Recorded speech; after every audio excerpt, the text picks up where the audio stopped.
a visionary leader and innovation catalyst, currently serving as a chairperson of Department of Science and Technology, Government of India.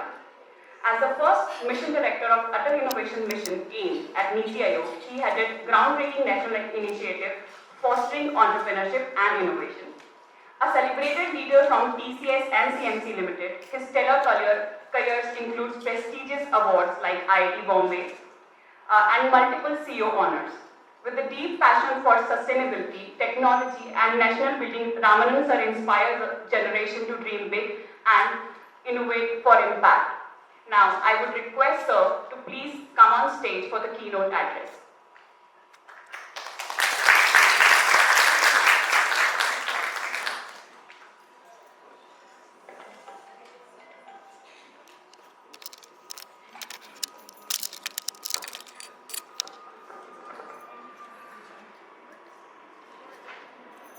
Respected people on the dais, respected members from AIC Pinnacle, HPCL, SNDT, WISE, and all the young, innovative, budding innovators right in front of me. And I'm extremely happy to see that this is Nari Shakti at full force today in this auditorium. It is indeed a pleasure, a privilege, and honor for me to be able to participate in another event, another exciting event related to innovation, related to entrepreneurship, and in particular to women entrepreneurship. We are after all a country who have always celebrated women. We have the embodiment of science, technology, knowledge, and fine arts in Saraswati, the goddess Saraswati. We have always worshipped all the goddesses with as much fervor as we have the deities Shiva or Vishnu and so on. And that's a unique aspect of our country. Our country has been in the forefront, and our ladies have been in the forefront, or our women have been in the forefront of almost everything that you can conceive.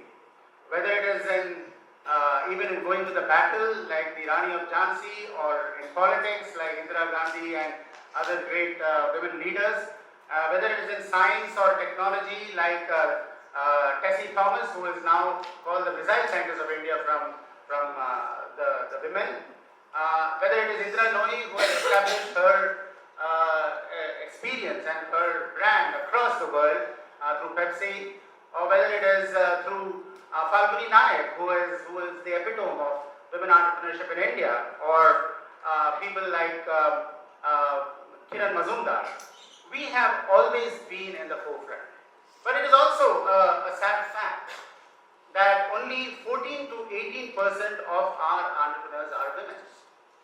In a country where you have more than 48% of the population as a girl child or the women, we have only 8 million entrepreneurs, women entrepreneurs in our country, out of more than 52 million entrepreneurs across the country. Now that is a sad understatement of the potential that this country has if we are able to encourage our women and give them the rightful place in society that they deserve in terms of opportunities for empowerment, opportunities for innovation, and opportunities to run their own organizations. And that is why I'm extremely delighted to be part of this particular function today, which is having a very innovative name by itself called Evolution-Naari or Evolution-Naari.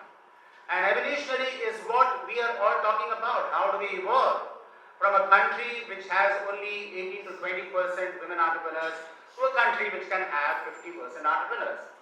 Imagine the impact that this country will have if 50% of our entrepreneurs are women. If 50% of our employable people are women. The entire economy of the country will change. The entire economy, and not only the economy, but the socio-economic progress that is so very important for a country like India, where we should not have gender disparity, where we should not have inequality, where we should not have more than 20% of our people under the poverty line, where we should not have over 115 districts out of the 715 districts that we have in our country called as aspirational districts. Why? Because they are at the bottom of the pyramid in terms of basic access to healthcare, education, clean drinking water, sanitation, waste management, affordable housing, infant mortality, maternal mortality, and so on. These are the challenges that a country has, our country has, where over 40% of our country in the agri-economy domain, and there are many wives of the farmers who are still struggling to make their ends meet. Now, in such a country also lies the important opportunity. We are a country of 1 billion people with 1 million challenges, but 1 million challenges are 1 million opportunities to be converted into entrepreneurial ventures. As the great Abdul Kalam said, we need to dream big. In his book Ignite, he said, dream big and you'll achieve great things. Dream small and you'll be limited by your own dreams. And this came from a man who grew in the humble town of Rameshwaram, a town known more for its fishing boats than for its schools, a town known more for its temples than for its universities, a town known where this young man, or as a young boy, he was running on the platform to sell newspapers to augment his family's living. And from such a town came a dreamer, a person who dreamt while sitting on the fishing boat that I will fly the aeroplanes in the sky. He didn't become a pilot, but he became one of the greatest scientists India has ever seen. And his words, therefore, should resonate with every one of us in this room. We all need to dream big. And as the great Swami Vivekananda said, it's not enough to dream big, but you should have extraordinary belief in yourself. If you have belief in 1,000 gods and goddesses but not have belief in yourself, you are doomed. Thus take the great man. And we all need to take inspiration from those words. And we are now a land of opportunity. And I will say why we are a land of opportunity. That is why you are seeing a number of initiatives. The word innovation was not known or not heard of or not really talked about even when I was graduating from IIT Bombay in 1981. Nobody talked of innovation. We all talked about how can we get a good degree, go to another university abroad, get a good degree there, and join a company, whether it is IBM or Motorola or HP or TCS and so on. We all wanted to be job seekers. None of us aspired to be a job creator. But what has allowed India to grow to this point? Of course, our education system, our thirst for becoming job seekers to the world's greatest companies across the world, that all has put us in good stead. We are now a $250 to $300 billion IT, ITS country. We are the knowledge capital, or one of the rising knowledge capitals of the world. But what we have today is much more than that. What we have today is a country which is one of the youngest countries in the world. We have more than 1.4 billion people, but 65% of our people are under 35 years old. 50% of our people are under 25 years old. We have 25 crores of students in our schools. We have 1.4 million schools. We have 10,500 engineering and related institutions like the SNDT and the ones in Pune where AIC Pinnacle is partnering with. We have more than 50,000 colleges.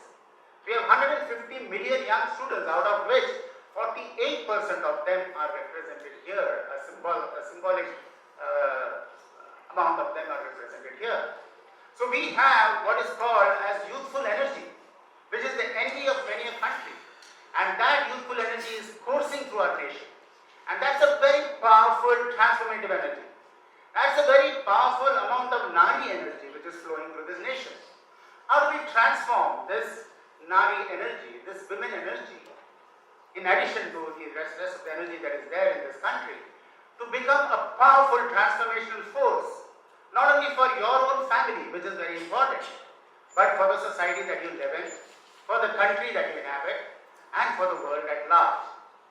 And therefore, one is we have this opportunity and this particular event and SNDT and all the other initiatives that you are looking at from AIC Pinnacle or HPCL and so on. These are the opportunities to grab, to transform yourselves into job creators, not just job seekers. The second most important thing that's happening in our country is we are one of the fastest growing economies in the world. We are growing at a pace of between 6 to 8% every year. Now that's an unusual rate of growth for any country of our size. We are already the 5th largest economy in the world. We are poised to become among the top 3 within the next 10 years. Now that is very important if you want to build up a startup movement. That's very important if you want to be able to invest in economy has to be doing well. Without that, you don't have the venture capitalists, you don't have the corporate organizations, or you don't have the government being able to support investments in creating an ecosystem, a vibrant ecosystem that supports innovation, entrepreneurship, and startups. So we have that second very important thing that is going on, and that is one of the fastest growing economies of the world. And the third most important thing is we are living in a world where technology is becoming affordable, accessible, available, and advanced. You have technology which is changing the very shape of the world that we are living in. It's changing the way you are experiencing the world and the world is experiencing you. It is enabling you to create a product or a service. All the women entrepreneurs, wherever you be located, from Jodhpur to Japan, you have the ability to take your product, create a service, create a product, and sell it to the remotest parts of the world because of cloud services, because of connectivity, because of fiber optic, because of wireless communications, because of high-speed communication, and so on. You have the ability to sell your product from Sikkim to Seattle or from Salem to San Francisco. That, my dear friends, is the opportunity that is there in front of you. So you have 3D printing, robotics, IoT, miniaturized electronics, augmented reality, virtual reality, cloud services, all of them, sensor technologies and IoT coming together and becoming affordable, accessible, available, and advanced. Now that, my dear students and my dear friends or young entrepreneurs, is a very powerful combination. A combination of the demographic dividend that I was talking about, of one of the fastest growing economies, and of technology that is enabling you to reimagine the world. Reimagine everything around you. Reimagine the way you are buying products.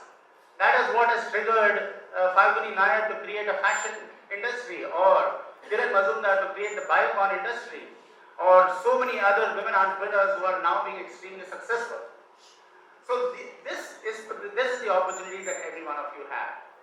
And to do that, the Government of India has launched upon a series of initiatives. A series of initiatives that allows you support and help at different stages of your startup life cycle. From being able to be skilled on various platforms which are becoming current and upon which tomorrow's technology and tomorrow's solutions depend.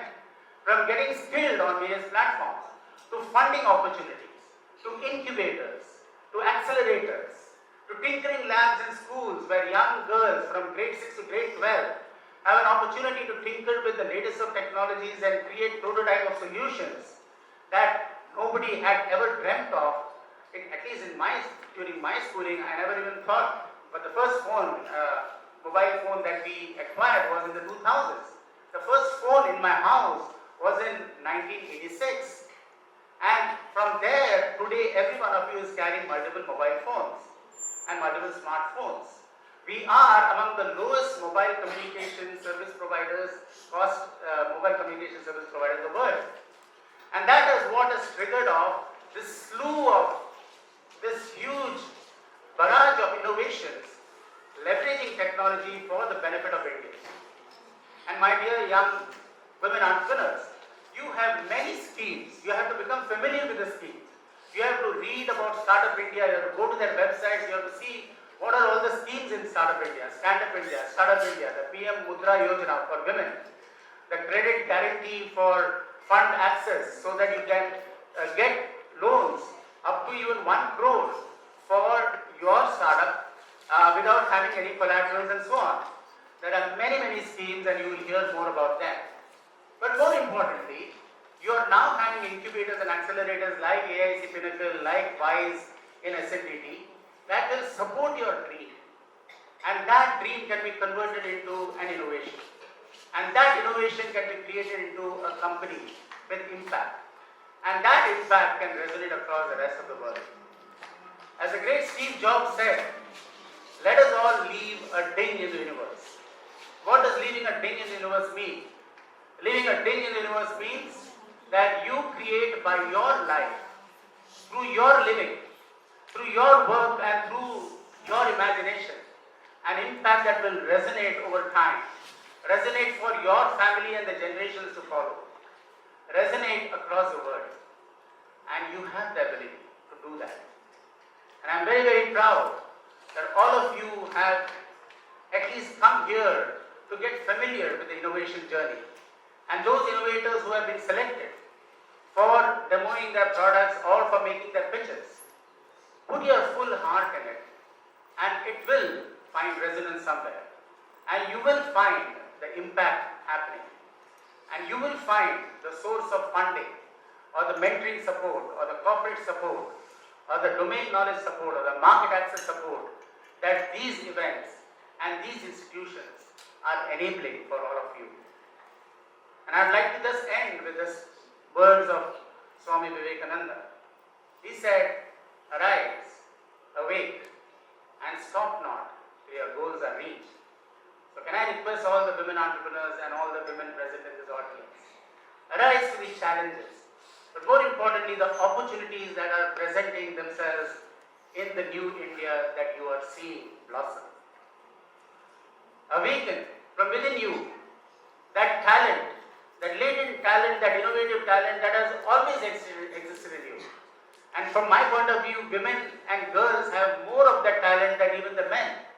And I am saying this out of data, not out of trying to please the crowd here. When we launched Atal Tinkering Challenges and ran the Atal Tinkering Marathon, 48% of the winners in the Atal Tinkering Marathon were girl children.